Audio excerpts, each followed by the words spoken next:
Hello guys! Hello! This is for Sagittarius. Welcome dito sa aking channel, Kapalaran AKK. Alamin natin, Sagittarius, kung anong messages, vibration, gabay energy para sa inyo lahat. Okay, first card natin is Divine Flow. Eventually, Sagittarius, one sublime desire take precedence over all others. To follow the Tao, the divine flow at all costs. So, yun. Sinasabi ng Bara sa'yo na from December 1 of 2025 until December 1 of 2027, kailangan mo daw sumunod lang sa flow of life. Just go with the flow. Okay? Go with the flow ka lang. Okay. Thank you.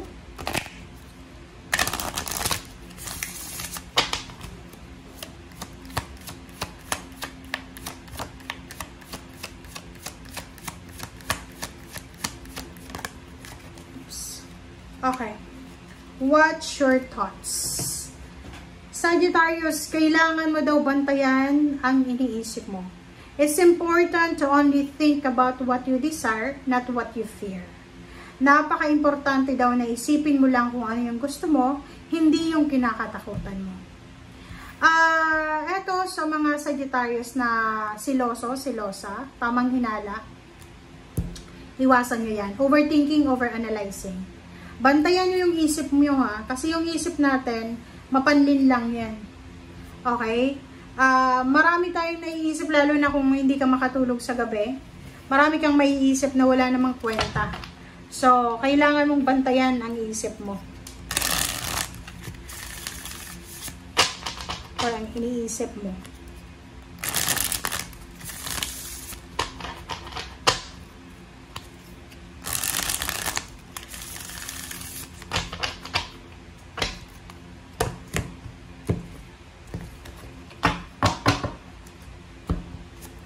Okay, 3 of Swords, Sagittarius, and 4 of Wands, 6 of Wands. Okay guys, sinasabi ng Bara sa'yo dito na maybe for several years or months, maraming beses kang nasaktan, nasaktan ng kapamilya, or yung buong pamilya mo nasaktan ng ibang tao. Prepare yourself kasi may mga tao na like kapamilya mo, like magulang mo, kapatid mo na naging sanhi ng pain and heartaches mo na ngayong 2026-27 pagsisisihan nila yung ginawa nila sa'yo. Maybe mayroon ditong Sagittarius na ikakasal sa 2 taon na yan, magpapatayo ng bahay, makakatanggap ng salary increase, higher position, partnership, may negosyo na sisimulan, parang ganon. And doon sa mga Sagittarius na galing kayo sa distraction, galing kayo sa problema, galing kayo sa mga walang kwentang nangyari sa buhay nyo, sinasabi ng Bara na kailangan nyong maging mapasensya. Makaka-recover ka sa kung ano man na distraction, kung ano man na nangyaring hindi maganda sa buhay mo, like nagkahiwalay kayo ng karelasyon, nawala ng trabaho, nawala ng bahay, nawala ng sasakyan, ganyan-ganito. Makaka-recover ka dyan. So, kailangan mo lang daw maging mapasensya. Okay. So, nakikita ko sa'yo dito na maging aware ka lang ha, kasi kung anak ka, it's either yung parents mo ay nag-aantay ng tulong galing sa'yo. Maybe they're waiting for help, financial help siya, or maybe they're waiting for you na tumawag. Kung nasa ibang bansa ka or nasa ibang lugar, wag mong kakalimutan na may magulang ka. Okay.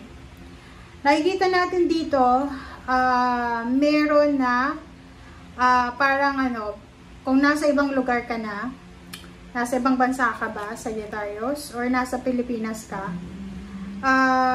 dalawang options to Meron ditong Sagittarius na babaeng Sagittarius, may anak, may asawa sa Pilipinas, and sobrang pangarap mo to or maybe hindi mo yan pangarap, pero nakikita mo lahat ng batchmates mo, pinsan mo, nasa ibang bansa na, nag-migrate na. So, yung idea na yon, yung nakaramdam ka siguro ng konting inggit, but that's motivation para sa'yo.